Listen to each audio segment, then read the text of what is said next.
Welcome to Season 6 of the Get Out of Teaching podcast. This podcast is for teachers who are considering leaving education and need some support. I'm your host, Elizabeth Diakos. I'm a career transition coach and the host of the Get Out of Teaching private membership community, where we support teachers with the resources they need to create a life they love. Find out more at www.getoutofteaching.com.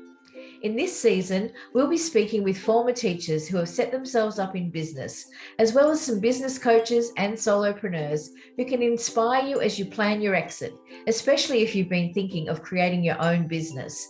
Come along for the ride as we get out of teaching. Episode 11. Hi everyone and welcome to the show. On today's show, I'm really delighted to be speaking with Dorian Wesley, who is an exam certification coach. Thanks for joining me on the Get Out of Teaching podcast.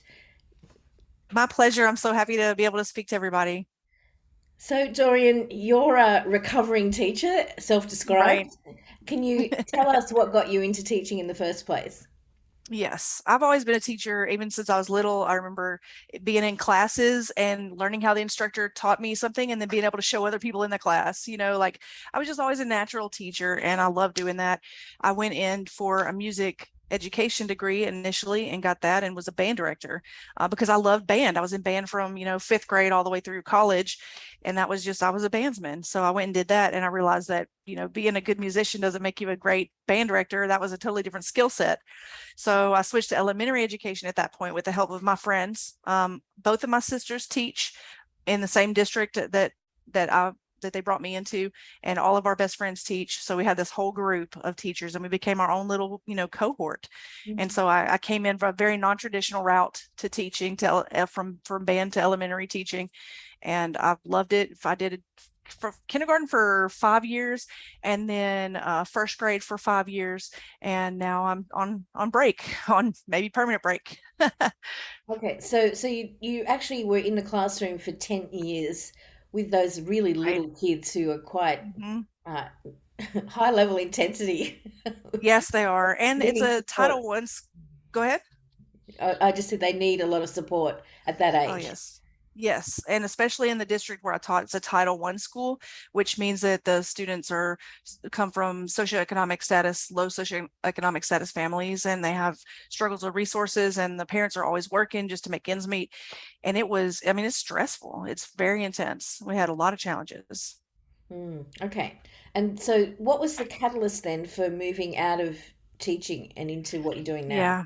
So I was always the kind of teacher that was the rebel, the squeaky wheel. I tried to be that monkey wrench in the system that bucked against the principals and the districts and the supervisors. And because of that, I was passed over for supervisory roles that I otherwise would have moved into in terms of like being the team leader and moving up into skills specialist, getting out of the classroom. Go back. Tell us what kind of things, what were you doing? So obviously nothing illegal, right? You were just No. And it's all, if the parents knew, they would have totally supported me. But for example, when our kindergarten class was told that we would no longer have recess for the entire year, no recess at all, no breaks during the day. And I said, that's guff. I'm going to do it anyway. And I brought my class outside anyway. I was the person who pushed those boundaries. And I said, what are you going to do? You're going to fire me right now? What are you going to do? Tell me to go inside? And I fought back against the things they were telling us that I didn't agree with very strongly. I would try to do the most that I could, but when it came down to the children and what they needed and what my expertise, I knew what the children needed, being with them for 8 hours a day.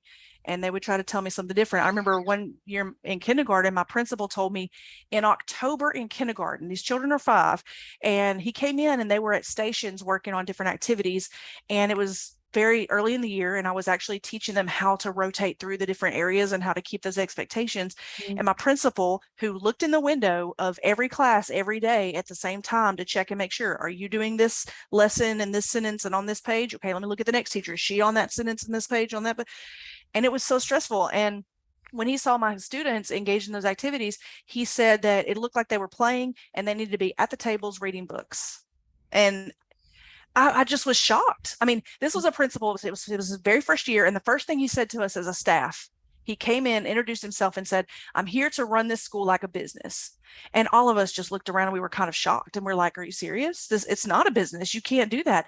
And he did. He proceeded to strip all the fun out of the curriculum. He took out, events and activities. There were no more school parades. There was no more. I mean, it was miserable. And I started seeing that was the result of the pressure placed on these administrators to have good scores, to have good test scores. We started preparing for the exams as far back as, in September, October, with packets and worksheet packets, drilling the tests that are going to be in March. And it was just so extreme. I just couldn't take it anymore. And that's where I started looking for what are my options, as it got worse and worse every year and not better and better. So that's, I think, the catalyst there is just the pressure. Yeah, and it goes against everything that we know about child development and how to respond to trauma. If you don't get that Yes. physical exercise, and obviously it sounds like the students that you had were, some of them would have been in sort of traumatic home environments. So to take They away were. that opportunity to go out and play, uh, Hmm. yeah, Yeah, well, and good for it you was for standing basically, up for thank them. you. It felt like being told what was best for children that they didn't know and didn't see and didn't understand fully. Mm, And so when I knew that my kids needed something else and I was continuously fighting, it got to my health. Honestly, I started having panic attacks at school. I had to leave school multiple times because of just being overwhelmed with certain situations that would come up. And I couldn't fight anymore. I had to get out. And hopefully my goal is that by the work I'm doing now, that I can help teachers in the future to not feel the way that I felt and to understand their rights in terms of putting their foot down and saying, no, this is not acceptable. mm, mm. Okay, so you started looking around and considering your options. What were the kinds of things you were looking at? Well, so the first time, because I took a break between teaching kindergarten, teaching first grade, I took 3 years off then as well, but I was still working full time and I was still teaching. I was tutoring. I did full time. I would go homeschool kids or tutor after school. I taught everything from band lessons all the way through college classes under my business, One Stop Tutor Shop at the time. So I was doing that, but I didn't like that. I didn't have benefits. When you're self-employed, you don't have insurance, you don't have, any kind of coverage like that. So that was difficult, and the constant hustle also. But I knew that tutoring was still an option for me. And this time around, I wanted to see what kind of a difference it would be working with adults and using my educational experience and the things that I knew about teaching, but applying it to adult students, adult learners instead of children. Okay, so what? How did you decide which way to go? Because I know a lot of teachers think, oh, I'll get into educational consulting and Hmm. run professional development programs or that kind of thing. How did you decide which way to Yeah. go? So honestly, that wasn't my intention, even though that's what I ultimately wound up doing. It wasn't my intention when I first started. The impetus for me was that I started learning Spanish. Okay. And Spanish in Texas is ubiquitous and it's very important here. And we had a shortage of bilingual teachers. And I was thinking to myself, if I could make myself as attractive an employee as possible, then maybe even though I was this kind of grit in the system, maybe I could work my way up, maybe I could be recognized and that kind of thing. So I added bilingual certification to my credentials, as well as a master's degree in administration, just trying to, put as much in as I could. So, And what sorry, happened, just to go back for a sec. yeah, What's the certification that you added? bilingual. So I can teach Oh, bilingual okay. education. I can teach students that are learning English and Spanish simultaneously. Right. Okay. And that opened up a lot of possibilities for me. But what happened was people started asking me, because this test was notoriously hard to pass. And I don't know about your certification process there, but in the state, well, in Texas, teachers that just graduate or they use an alternative certification program, they have 5 certification exams to take. Right. And that eats them up. And I mean, they struggle. And when I looked in, because it took me 3 times to pass the bilingual test, the proficiency test for Spanish. And so when I looked up the passing rates, the bilingual certification exams had the lowest passing rates of any other certification test in Texas in terms of education. And people started asking me right away, what did you do? How did you learn? What did you, because I'm a second language speaker of Spanish. Yeah, I learned it as an adult. And most of the people that were asking me, they were native Spanish speakers. And what I realized was that because they already spoke passable Spanish very well, they could communicate with their kids' parents, they can communicate with the community or the children, they already spoke Spanish, but the test required a much higher level where, I say that you need to be able to give a TED talk on a high academic topic in Spanish in order to pass that test. It's it's much different register. Yeah. So because of that, everybody was asking me, what did you do? How did you improve? And I realized that because they already spoke Spanish, they had never had to improve their Spanish and they didn't know how. But me as a second language learner, I had to improve my Spanish from the very beginning because I didn't know any. Yes. So I used all those tools that I'd built for myself, and I started passing out my notes to friends and, having study sessions with the teachers I worked with and whatnot. And they would talk to their friends and say, oh, after they passed, oh, this is how I did it. You need to get with Dorian, get her stuff. So here and there, I started just collecting contacts. And the more I collected, the more it grew, the more it bit into my time. And so I started charging a little bit to compensate myself for my time. And then I started making more advanced kinds of study packages and systems and making recordings and tutorials and videos and things. And it just continuously just grew on its own over the course of the last probably 3 years, I'd say, is when I started. So it's kind of taken off. And so now, is this all you do, or are you still teaching? Like, what, tell us about what a day looks like. Right. Yes, that's a very good question. So what happened actually is my partner, I have a nesting partner. We live together, and he encouraged me. He said, how would you feel about not returning to the classroom next year? And I had never considered it at this point, but he knew my business was growing and he saw how it was affecting my health and what a hard time I was having. And he fortunately makes enough as a computer engineer to support our household. And he asked if I wanted to do this, to take a year for myself, to focus on my health, my mentality, my home, my pets, and take care of him and us as a couple, and get healthy. So I started going to the gym, and I got a nutritionist, and I got a coach, and I started working on myself. And for the first time, I saw a change in my personality, and that's what really led me to realize how much teaching had negatively impacted me, being in that kind of a toxic setting.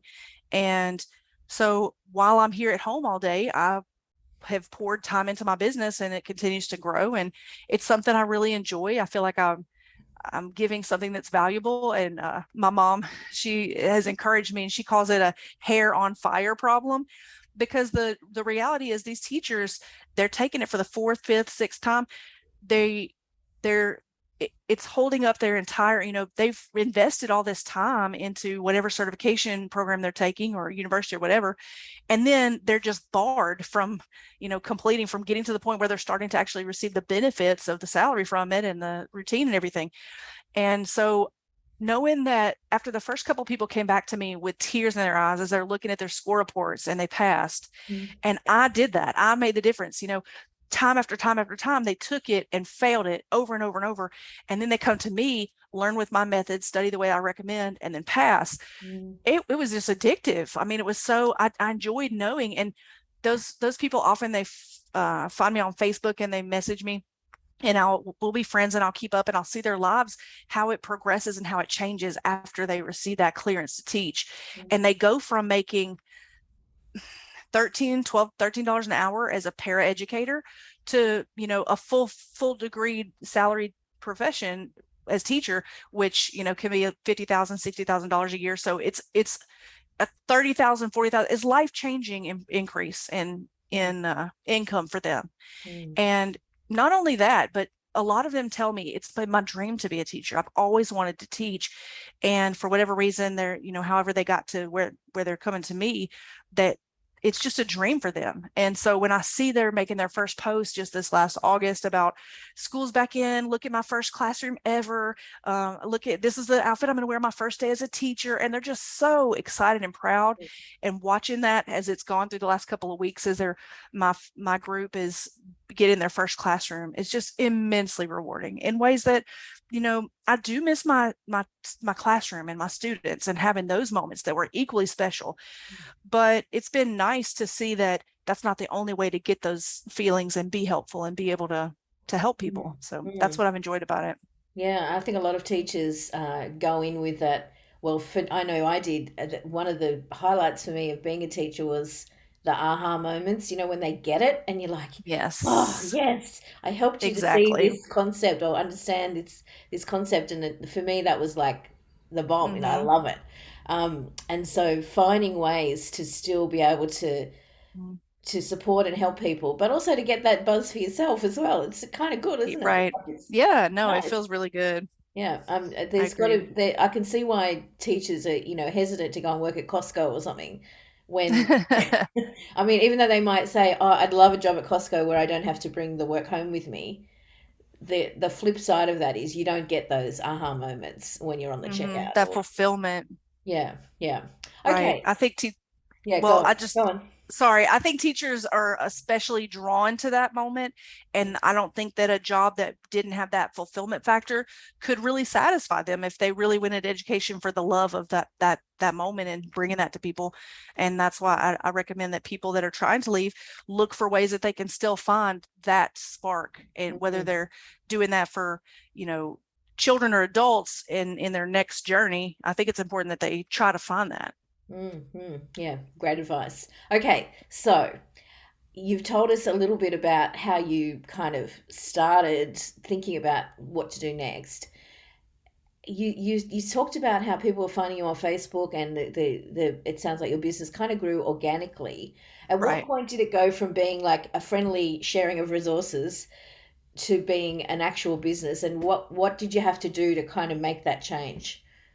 So that's a very interesting question. And I probably wouldn't have gotten that far if I hadn't met a web development partner who, and I just put out an ad on Upwork, which is a freelance site. And I was looking for someone to help me design a website because I'd gotten to the point where with Facebook, I was getting so many messages a day, and I was trying to explain to everybody what my PayPal was, what my Cash App and everything for them to send me money. I said, man, would this be easier? I would spend a lot less time if I could just send them to the website and they could just purchase the products and buy the things there.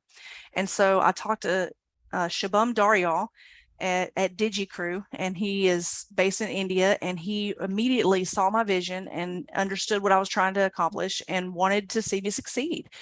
And so we launched our website, and that was the first moment when we launched that website. That was such a transitional moment for me because it really became real. When I saw Teacher Study Hall with my logo that I had designed on the web on my phone, and able to look at the products and scroll and order, it was just that was a huge rush for me. And I think that's the moment where I really felt like it was a legitimate business, as opposed to being just, like you said, like a loose grouping of people related in a network.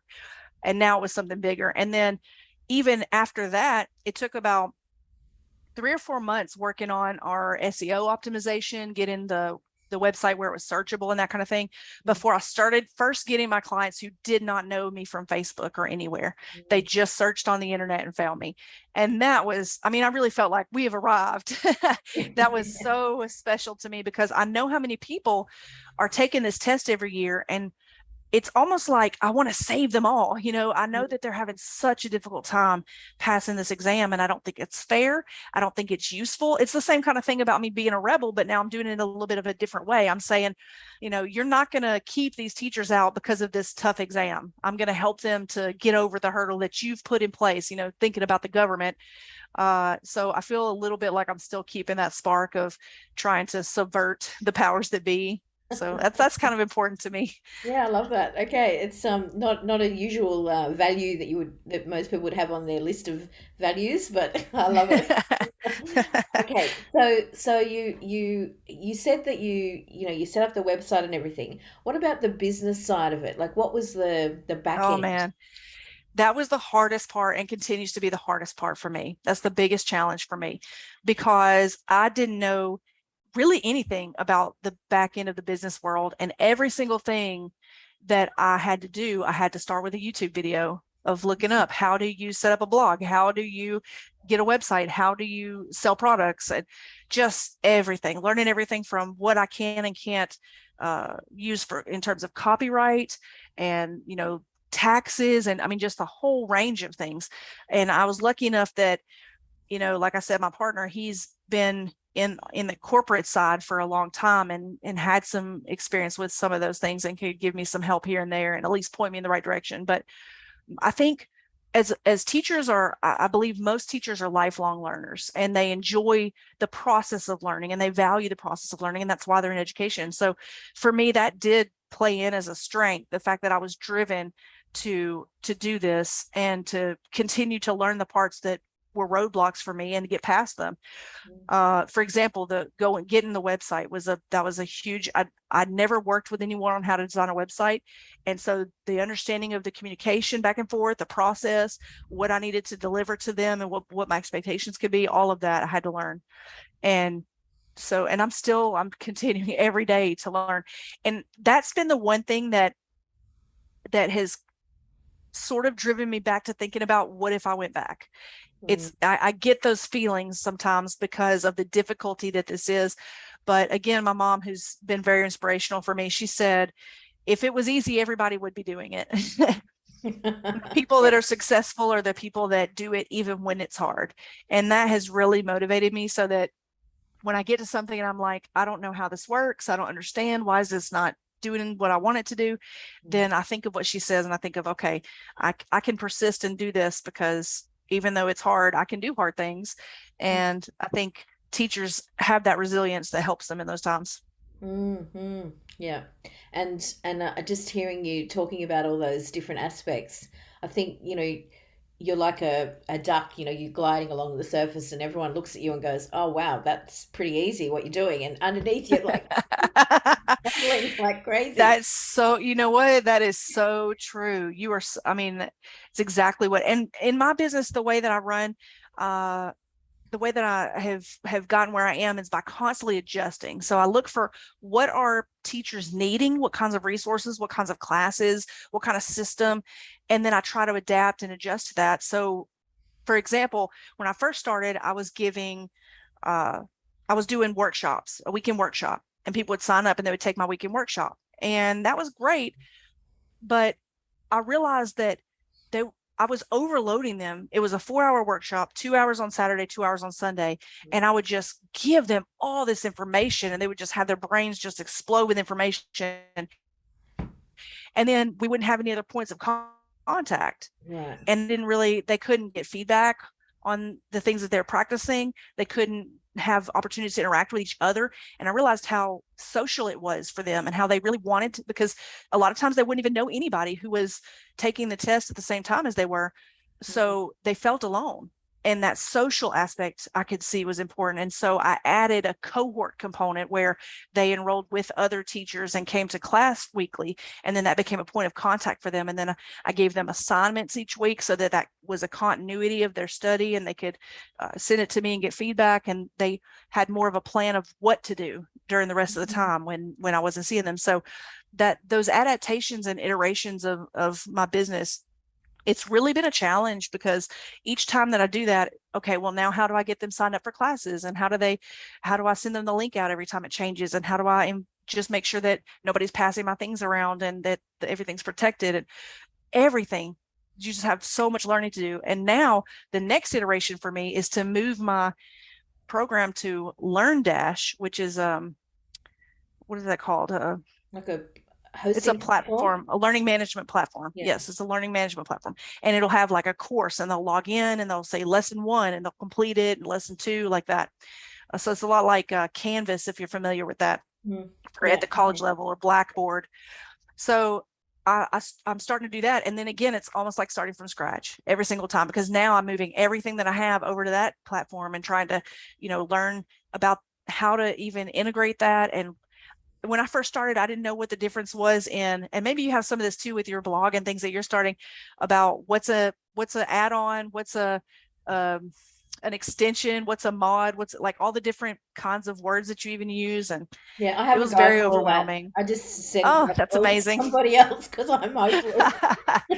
Well, and I have threatened to do the same thing. I said, look, I'm about to outsource the business side of it and just work on the content side of it, because that's what I really want to be doing, is the parts that are in touch with the teachers and Mm. working with them Yeah.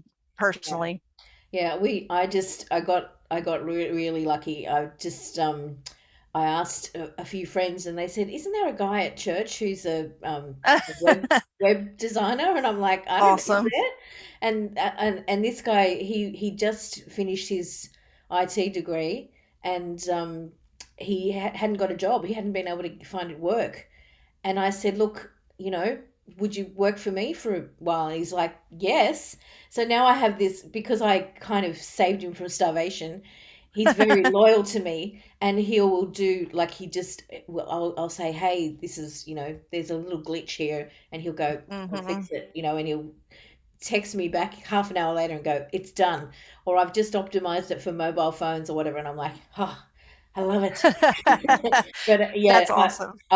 yeah, it's not my strong suit, certainly. And I collaborated with another coach a while back, and we used Teachable as a Hmm. platform, same kind of thing as what you're talking about. And yeah, I just didn't get it at all. I actually think I'm a bit better. I think there's something shifted in my brain now that I probably could go back to it now, with the just not having done anything in particular, but maybe just a little bit more open to that possibility. The fear's gone or something, and I probably could Hmm. manage it a little bit better. But definitely, I Hmm. just got support, and it was expensive to get support. So you've got to be Oh, sure this yes. is what you want to do, like with the platform that you want to use.